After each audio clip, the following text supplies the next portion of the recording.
Na entrevista de hoje no canal, recebemos o jornalista Leonardo Miranda, responsável pelo blog Painel Tático no Globoesporte.com e apresenta o quadro Cerveja Tática no Sport TV. Léo explica de forma tática como seu time vence e perde. Fala, Léo, beleza?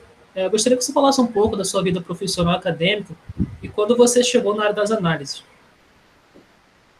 Eu sou formado em comunicação pela Universidade Federal do ABC, sou daqui de São Paulo, entre São Paulo e ABC, e comecei no jornalismo esportivo de fato em 2013, quando eu fui convidado a ser colunista do Globo Esporte, para abordar esse lado tático do jogo, para abordar esse aspecto do jogo.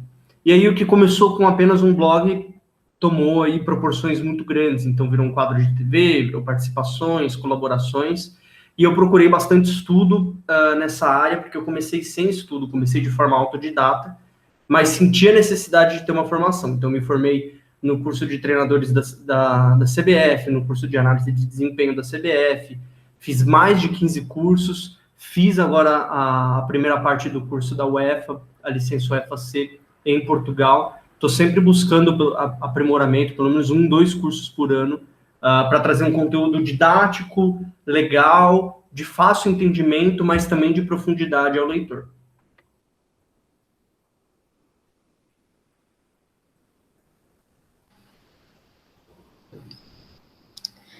Léo, o Santos recentemente passou por uma troca de técnico onde afetou o estilo de jogo no meio entre 2 campeonatos, o Campeonato Paulista e a Libertadores. Até que ponto a mudança no estilo de jogo torna o campeonato desgastante? Na verdade, mudar um modelo de jogo no meio de um campeonato, mudar um modelo de jogo já é algo traumático, né? Porque um modelo de jogo nada mais é do que convencer um grupo de jogadores com mentalidades e vivências totalmente diferentes a jogar de uma determinada forma. E aí, quando você muda o modelo de jogo, você tem que iniciar esse processo de convencimento de outra forma, de outra maneira. Quando isso é feito no meio de um campeonato, se torna ainda mais dramático, ainda mais desgastante. Então, não só o Santos, mas diversas outras equipes no futebol brasileiro passam por esse mal de mudar e de ter demissões em massa, e isso afeta diretamente a qualidade do produto, a qualidade do que há de mais importante, que é de fato o jogo. Então, é sempre um processo desgastante, às vezes pode dar certo, às vezes pode dar errado, mas o desgaste existe e ele é sempre bem grande.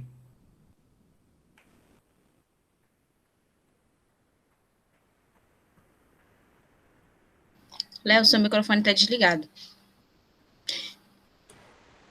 Agora foi. Perdão, gente. Léo, na partida entre Palmeiras e Universitário pela Libertadores, o Gustavo Gomes atuou como líbero pela primeira vez, desde quando chegou no Palmeiras. No futebol brasileiro, o esquema tático com a função de líbero não vem sendo utilizado como era nos anos 90. É possível que a gente esteja vendo um retorno dessa função? O futebol é feito completamente de ciclos. O que a gente acha que é atrasado hoje é avançado amanhã, o que é avançado hoje é atrasado amanhã. Na verdade, não existe atraso nem avanço. Futebol é um jogo de ciclos, é um jogo de completo que está em constante transformação. O líbero, como nós conhecemos, que foi uma invenção lá na década de 60, uns dizem que foi na década de 80, talvez o Beckenbauer foi o primeiro líbero, mas o líbero mesmo, que era o zagueiro que armava o jogo, que avançava ao ataque, esse líbero no Brasil ele nunca existiu.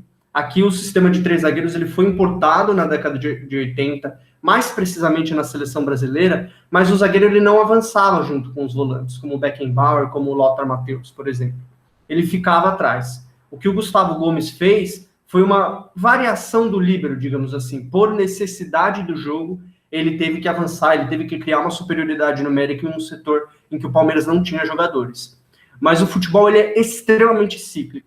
O sistema de 3 zagueiros hoje, por exemplo, está voltando. Corinthians, São Paulo e Palmeiras estão usando o sistema de 3 zagueiros. Daqui a pouco a linha de 4 vai ser a resposta para esse sistema de 3 zagueiros. E assim vai. Futebol é uma sucessão de problemas e respostas, e problemas e respostas que geram outros problemas que são solucionados com coisas do passado, pegando a dinâmica do futebol atual. Falando em avanço e atraso, os números do Otero no Corinthians, eles melhoraram após o clube decidir não renovar o contrato com ele. A boa atuação do Matheus Vital na partida do Campeonato Paulista contra o Novo Horizontino nesse final de semana acabou colocando a titularidade nas mãos do Vital. Ao que pode estar relacionado à melhoria dos números do Otero? Eu penso que futebol é um processo, além de vivo, ele é um processo contextual também. Um jogador nunca melhora fruto apenas da vontade dele. Ele também melhora por conta de uma mudança no modelo de jogo, de uma mudança coletiva. A mudança do Otero, ela também pode estar relacionada à própria mudança do Corinthians, que vem jogando com uma linha de 3, e o Otero vem jogando um pouquinho mais próximo do gol. Ele não está jogando mais como um ponta, como ele jogava quando o Corinthians jogava no 4-2-3-1 ou no 4-3-3. Mas ele vem jogando mais perto do Cauê, mais perto do Luan. E com isso ele tem mais opções de passe para tabelar, e muitas vezes o Cauê ou o Luan atraem a marcação e dão esse espaço para o Otero ficar livre. Então é uma mudança, na verdade, coletiva, que impacta numa mudança individual, porque o futebol ele é feito de contexto. O coletivo e o individual estão o tempo todo conectados, o tempo todo se conversam. Léo, o Luan atualmente no Corinthians, o Jean-Pierre do Grêmio, Paulo Henrique Ganso, e até mesmo a Arrascaeta, que atualmente vive um grande momento, já foram chamados jogadores sem intensidade. Você concorda com essa afirmação? E por que geralmente a falta de intensidade está atrelado ao fator das pessoas acharem que o jogador se movimenta pouco? Na verdade, é o conceito, a ideia de intensidade que não está muito esclarecida. Até porque ele é um conceito vivo e um conceito que muitas vezes não é tão objetivo assim. A intensidade não é só correr, não é só ficar ligadão, digamos assim. Um jogador pode ser intenso e pode não ter essa velocidade linear. O Toni Kroos do Real Madrid é um exemplo. O Toni Kroos é considerado um jogador extremamente lento e sem intensidade, mas com apenas um passe, ele consegue acelerar o jogo, quebrar linhas, por exemplo, colocar o Vinícius Júnior para atacar. Então, é o conceito de intensidade que nem sempre é tido como... Nem sempre é claro na avaliação do jogo. E há jogadores que, sim, não têm tanta intensidade, mas podem contribuir com o jogo de outra maneira. Muitas vezes não são eles quem correm, mas eles colocam a bola para correr, fazendo um ditado bem simples, um ditado que é muito falado há muito tempo. Esse tipo de jogador como o Luan e como outros, ele é um jogador muito específico, ele pode dar certo, assim como pode dar errado, tudo depende do contexto em que ele está inserido. Léo, falando em relação à utilização do jogador e até mesmo em contexto, a utilização da base no futebol em 2020, ela mostrou que os clubes possuem na base os jogadores que podem recorrer em momentos mais decisivos. O Palmeiras é um dos casos onde no ano que não poderia fazer grandes contratações, até mesmo pela pandemia, utilizou a base e conquistou 3 títulos, e o São Paulo recentemente no Campeonato Paulista. Ele perdeu o Daniel Alves, o Éder e o Luciano após os exames apontarem as lesões. O São Paulo mais uma vez vai encontrar na base os seus substitutos. Até que ponto, eu te pergunto, a base pode ser utilizada de forma estratégica dentro de campo com um time profissional? Eu acredito que a base sempre é uma fonte de investimento, uma fonte de riqueza, uma fonte de progresso para o time, mas ela nem sempre ela deve ser vista como solução, digamos assim. Até porque o Palmeiras, para chegar no atual estágio, em que quase metade do time do Palmeiras é oriundo da base, o Palmeiras passou por um processo que começou lá em 2015, com a chegada do Paulo Nobre, com a chegada do Alexandre Matos, aliás, e a transformação das categorias de base. Existe um processo de maturação, um processo de desenvolvimento de jogadores. E tudo sempre depende da mentalidade daquele clube, da mentalidade daquela direção. Há direções, há técnicos, há diretores de base que preferem colocar a base, dar experiência para a base de um modo um pouco mais intenso.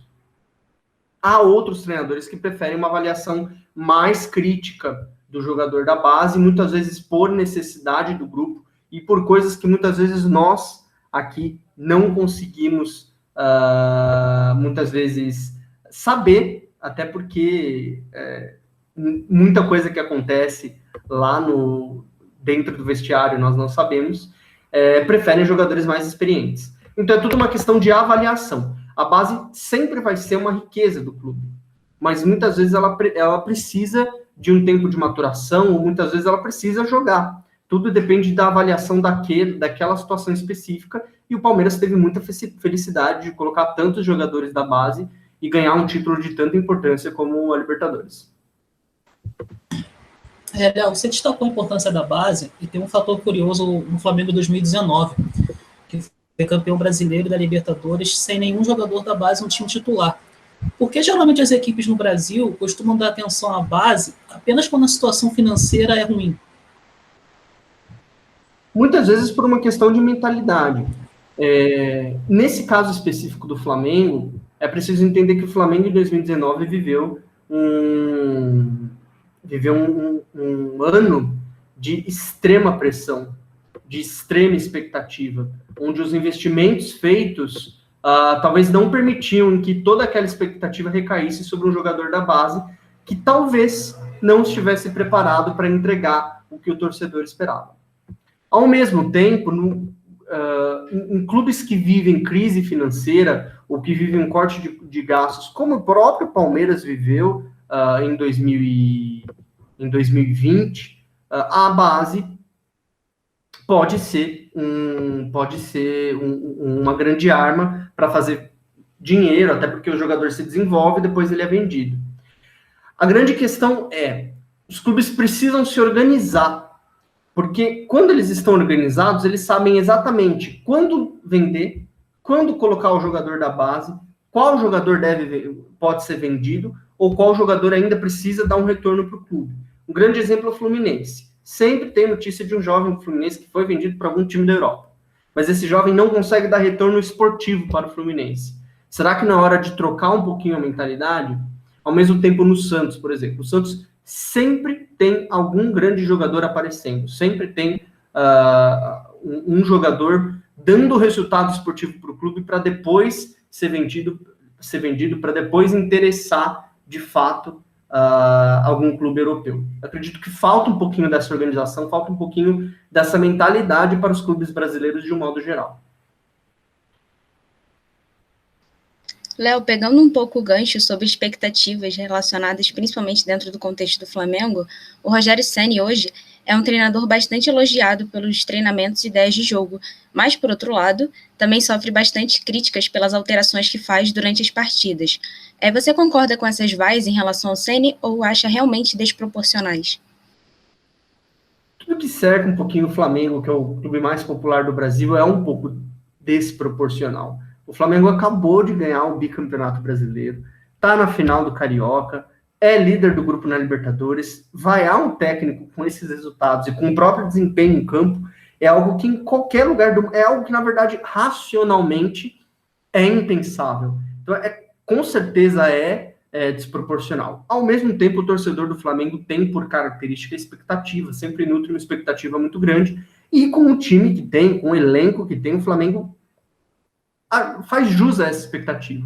Então, eu considero natural, por mais que eu discorde, eu considero natural o torcedor vaiar o técnico, mas acredito que há certas narrativas, e o Flamengo é um clube cercado de narrativas, quase como um universo paralelo, de que o Ceni não é bom técnico, de que o título brasileiro foi ganho por conta dos jogadores, e da forma que foi, perdendo um jogo decisivo, e aí outro time empatando.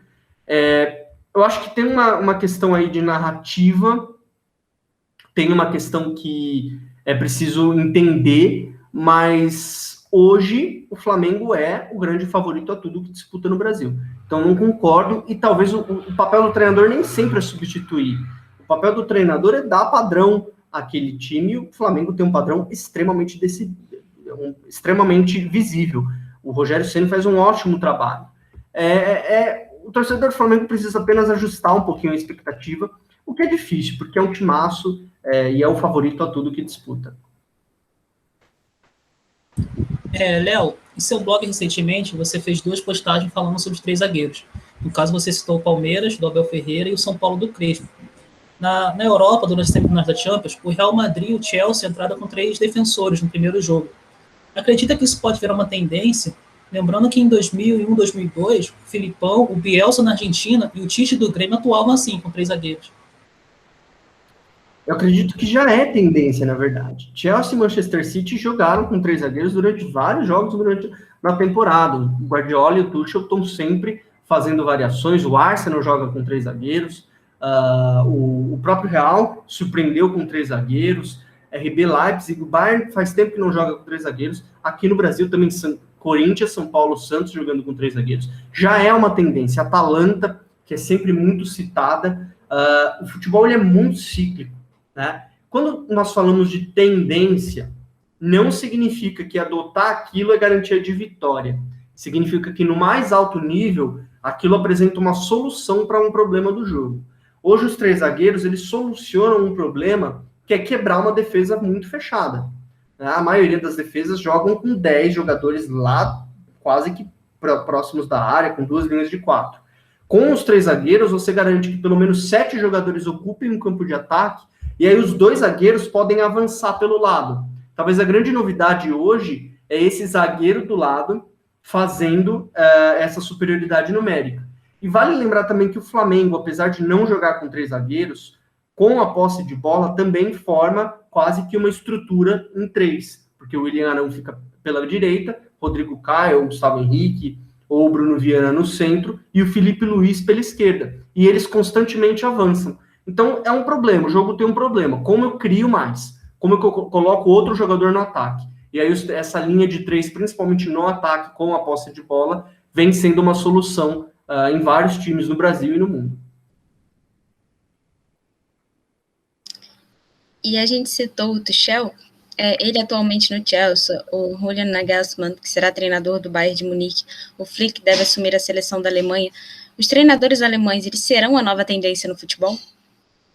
Eu acredito que eles já são, até porque nós tivemos aí uma final de Champions League com 2 treinadores alemães e agora tem mais um treinador alemão.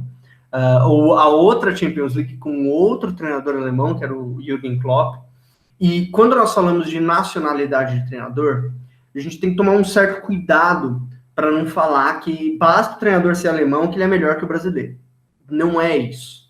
Nós temos que olhar para, de fato, o que de fato transforma o ser humano, que é a educação. A escola de treinadores da Alemanha ela é muito superior à escola de treinadores do Brasil. Não é uma questão de nacionalidade, é uma questão de oportunidade, de organização, de vontade política. A Alemanha tem uma escola muito mais definida porque tem muito mais tempo, tem décadas de escola de treinador lá. Tem toda uma preocupação da federação com a formação de seus profissionais. Se nós tivermos isso aqui no Brasil, talvez um dia a gente chegue no mesmo modo de ter 2 treinadores brasileiros numa final de Liga dos Campeões. Mas essa questão incita um cuidado. Não é a nacionalidade, não é esse positivismo de achar que a nacionalidade de alguém torna a pessoa melhor. É oportunidade, é acesso, é educação, é mentalidade, é cultura.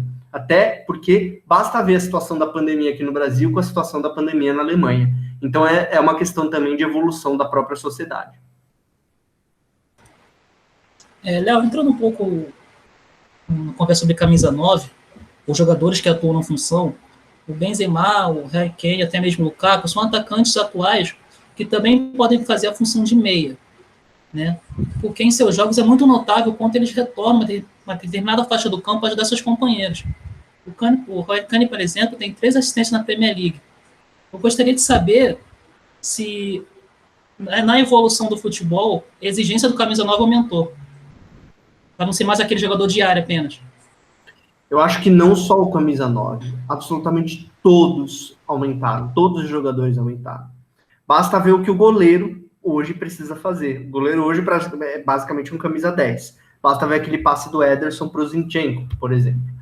Todos os jogadores, conforme o jogo avança, a complexidade do jogo é tão grande em que todas as posições precisam ter novos precisam ter novos princípios, novos domínios, e elas são, de fato, mais exigidas. É claro que sempre há exceções. Se aquele camisa 9, aquele poste, aquele banheirão, digamos assim, é uma máquina de fazer gol, com certeza ele vai ter espaço no time, ele vai ter uma sequência boa. Mas vamos pegar o Haaland, por exemplo, o atacante norueguês do Borussia Dortmund. Ele faz esse papel meio que de banheirão, é um cara que tem mais de 1,90, atrai os zagueiros, faz muito gol de bola aérea, mas ele também tem bom passe, ele também tem boa visão de jogo. Então, todas as posições do futebol foram mais exigidas, e acho que o centroavante e o goleiro são boas lembranças de como essa evolução ela é muito visível. Por exemplo, o zagueiro. Hoje, um zagueiro que não sabe passar, que não tem bom jogo com os pés, não consegue jogar nem na Série A do Brasileirão. Há 10 anos atrás, esse tipo de zagueiro que zagueirava, digamos assim, ele tinha espaço. A gente não sabe qual é o próximo passo da evolução do jogo, mas o que sabemos é que o jogo está em constante evolução. Amanhã ele vai ser um jogo diferente do que ele foi hoje, por exemplo. Falando em mudanças e perspectivas, o José Mourinho vai assumir a Roma na próxima temporada. Lembrando que no Tottenham ele foi abaixo do esperado por muita gente, não conseguiu classificar o time para a Champions League, teve debate sobre treinar pouco a parte ofensiva do time, e ainda em cima do debate, questionamento sobre o Mourinho, o que esperar dele no novo clube? Eu acredito que a chave para entender o Mourinho é justamente isso. Nós sempre esperamos muito do Mourinho, até porque ele cria uma aura de espera, ele cria a própria expectativa. Ele nunca diminui as expectativas dele. E ele gosta também de desafios um pouco complicados. O Tottenham ele assumiu depois do mesmo elenco do Tottenham chegar numa final de Liga dos Campeões. Então nada era... a expectativa era chegar em outra final de Liga dos Campeões. Qualquer coisa abaixo daquilo seria aquém. Eu acho que o Mourinho é refém do próprio sucesso. Ele é refém um pouquinho das próprias escolhas que ele faz na carreira. Ele sempre assumiu times grandes, sempre assumiu bons elencos e sempre se colocou como um treinador de resultado, um treinador que chega. Ele sempre teve jogos bem estratégicos, jogos em que ele conseguia, de fato, valer essa superioridade. Eu não sei, pessoalmente, o que esperar, de fato, do trabalho dele na Roma, mas sei que ele vai estar cercado de expectativa. O futebol italiano vive uma mudança de era. Talvez a era de domínio da Juventus tenha acabado, e o Mourinho talvez tenha sido esperto de entender isso e voltar ao futebol italiano justamente no momento em que a Inter vem se apresentando como um grande time, em que o Milan vem fazendo um trabalho interessante e a Roma, de repente, pode surpreender. A última vez que a Roma surpreendeu foi com o Capello, que é outro grande técnico, mais um grande técnico para os romanistas. Você citou agora o fim da era da Juventus na Itália, e quem conseguiu quebrar isso foi o Antônio Conte, que ele já tinha conquistado o título nacional até mesmo com a própria Juventus, e na Inglaterra ele venceu com o Chelsea, lembrando que ele conquistou na primeira temporada do Guardiola no país. Tem uma citação do atacante Cassano que é muito legal sobre ele, que diz assim: o Conte é o treinador que te entrega 15 e 20 pontos no campeonato. Eu gostaria que você falasse sobre ele, seus métodos de jogo, porque, curiosamente, ele não consegue repetir o sucesso nos torneios internacionais. O Conte é um treinador incrível, não apenas pelos resultados, mas ele é um treinador que ele tem, talvez seja dos treinadores que mais tem um modelo de jogo mais definido no futebol mundial. Ele não é um treinador, por exemplo, como Tuchel, como Allegri, como Guardiola, como o próprio Ancelotti. O Conte, aquele sistema de 3 zagueiros do Conte, nós vimos na seleção italiana, na Juventus, no Chelsea e agora na Inter de Milão. Ele é um treinador que ele acredita na rigidez desse sistema e ele convence os jogadores a seguir esse sistema. Por isso que o Cassano disse que ele entrega pontos, porque o jogador entende o sistema dele e esse sistema gera alguns pontos. É claro que quando nós falamos de seguir sistema, não significa que o jogador vai sair da característica dele. O jogador vai se adequar ao sistema e também adicionar um pouquinho ao sistema, como o Lukaku, por exemplo, fez. O Lukaku, que é um centroavante de força, de mobilidade, conseguiu se adequar ao sistema do Conte. Mas a grande questão é que o Conte é um treinador que ele tem um modelo muito bem definido até demais, digamos assim. E é muito legal ver como ele consegue impor esse modelo com pouquíssimo tempo por onde ele passa. E dentro do assunto de definição de jogo, por que aparentemente é tão difícil explicar às pessoas sobre o jogo de posição? E ainda em cima disso, quais são as diferenças de jogo de posição para o ataque posicional? Ataque posicional é uma parte do jogo em que existe em qualquer tipo de jogo. Então, por exemplo, existe a defesa e o ataque. O ataque é dividido entre iniciação, construção e ataque posicional. Ataque posicional é quando um time se posiciona para atacar. Todos os times do mundo se posicionam para atacar. Então, todos os times do mundo têm ataque posicional. A diferença, a dificuldade vem do nome, jogo de posição com posicional, e aí tem jogo posicional, que adiciona confusão. E jogo de posição não é uma ideia de jogo, é uma filosofia, quase que uma maneira de ver futebol. E aí a gente está falando de uma coisa quase que subjetiva. Você não vê jogo de posição lá no campo.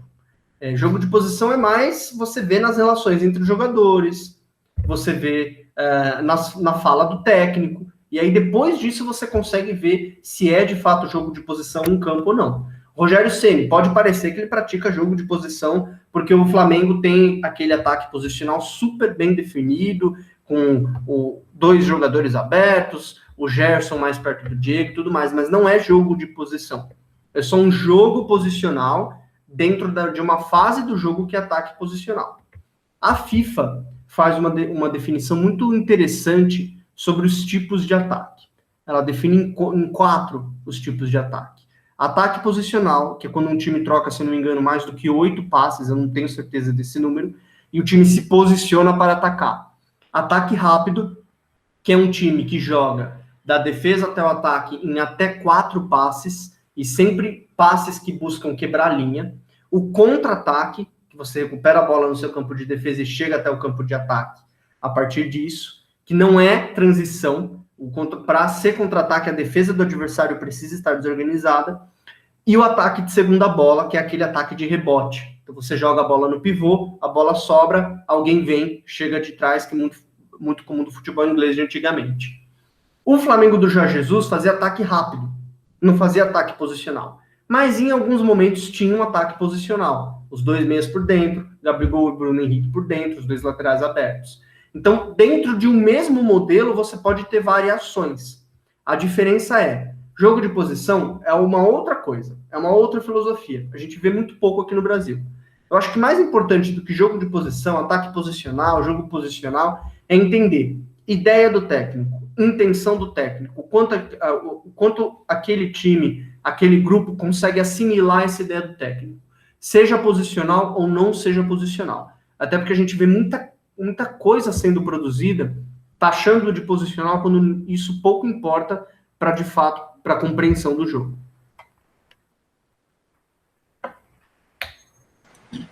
Léo, voltando agora um pouco para o futebol brasileiro, nessa temporada a gente vai ter a lei dos treinadores, a gente só pode mandar demissão com o treinador. E você se mostrou favorável a essa lei. Eu gostaria de saber, na sua opinião, se tem algum contraponto a essa lei, assim, especificamente. Na verdade, o meu contraponto é a própria ideia de que um treinador, de que se o treinador sai por comum acordo, isso não está dentro da regra. É bizarro que se pense assim, porque a regra vem para facilitar e para fazer com que os trabalhos tenham mais tempo. Então, se o treinador vem, fica 2 jogos, eles saem como um acordo, não a regra não vale. Como toda lei, ela pode ser difícil de ser seguida, porque leis não são confortáveis, leis não foram feitas para serem confortáveis, mas a longo prazo ela pode dar resultado, porque os treinadores vão ter trabalhos a longo prazo, os treinadores vão conseguir, de fato, impor aquele modelo de jogo. E eu acredito também que a lei precisa ser um pouquinho mais clara, que a lei precisa ter outras regras para a manutenção do treinador. E o principal ponto, nós precisamos investir em educação, em formação de treinador, senão o futebol aqui no Brasil não evolui.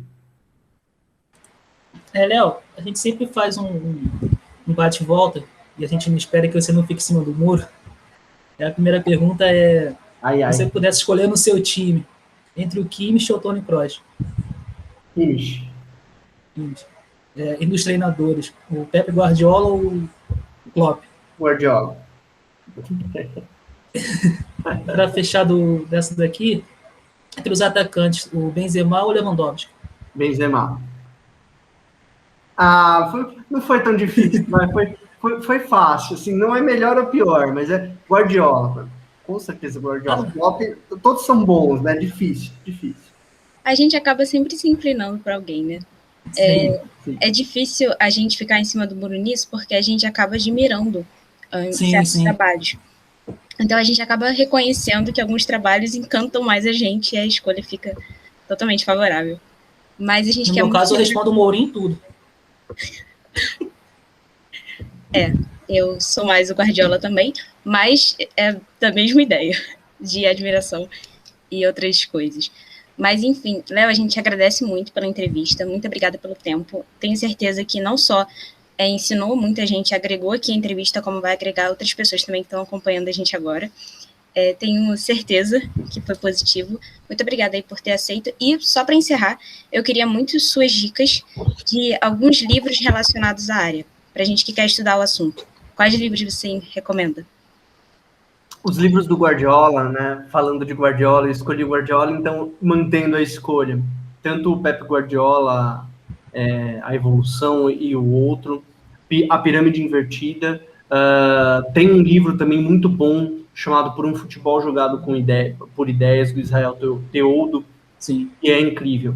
E a dica para quem é apaixonado por esse lado mais tático, mais reflexivo do jogo, acompanhar as leituras, sair um pouquinho do senso comum e ver jogos, tentar identificar os padrões. É um mundo incrível, em que muita coisa pode ser vista, e um jogo, ele nunca acaba. São 90 minutos e a gente pode ficar falando daqueles 90 minutos e achar novas interpretações daqueles 90 minutos durante a vida inteira. Que é um pouquinho sobre como a vida é, né? Nós nunca esquecemos dos grandes momentos da nossa vida e a gente sempre está reinterpretando eles. Sempre falo que o futebol tem muito a ensinar sobre a vida e é uma verdade absoluta. Muito obrigado pela entrevista, muito obrigado pelo tempo. Foi um prazer para mim. Léo, só mais uma pergunta extra que eu pensei agora. O livro Negro no Futebol Brasileiro, você também considera como uma enciclopédia do futebol? Com certeza, até porque ele toca num tema fundamental, um tema que tem muito a ver com a história do nosso país, com a formação do nosso país. E tem outros livros também, por mais que a obra do Gilberto Freire seja extremamente controversa, e há uma razão de ser controversa, ele tem uma contribuição ao futebol muito grande. Na década de 30, ele escreveu vários artigos falando um pouquinho do negro no futebol brasileiro, apesar de ele ter uma visão que hoje tem que ser descartada, é uma visão muito interessante porque ele traça uma história do próprio país como sociedade.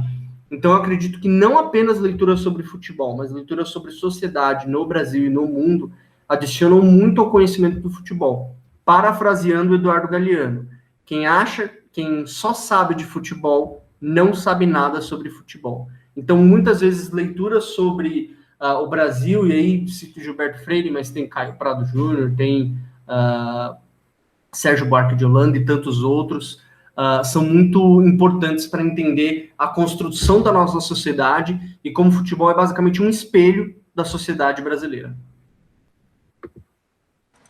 Bem legal, Léo. Muito obrigado pela participação. E você poderia dizer onde as pessoas podem te encontrar e acompanhar seu trabalho? Vou finalizar mesmo. Eu estou no Twitter, @LeoFFMiranda. Estou no Instagram, @LeoMirandaGE.